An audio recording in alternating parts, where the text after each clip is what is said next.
Good morning everyone. In the last video, we discussed about open addressing where we came across linear probing and quadratic probing. We saw that linear probing has a big disadvantage of clustering, which we will now resolve using another open addressing method, that is double hashing. In double hashing, we have two hash functions. Let me write it down. The first function h1 of x is equal to x modulus n. X over here represents the key, n represents the hash table size, and let's say that the second hash function h2 of x is equal to any prime number minus key modulus prime. Over here, this prime number is a prime smaller than the table size n. So, how to decide that what a good second hash function be? There are basically just two steps for that. First, it should never evaluate to 0.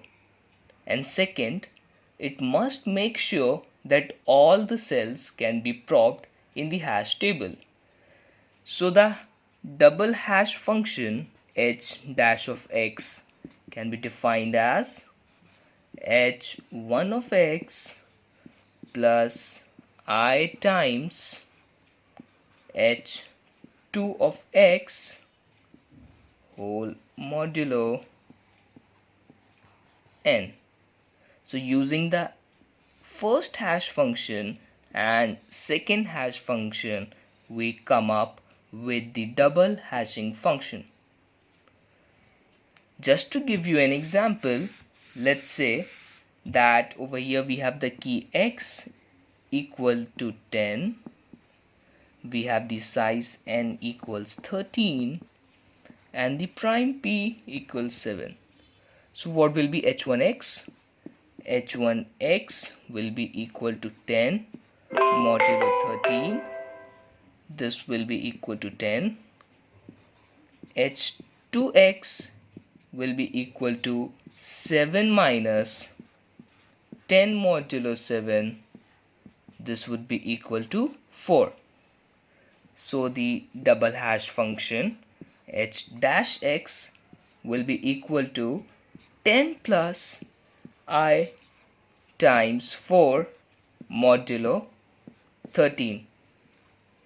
You can calculate this and you will get the double hashing function h dash x.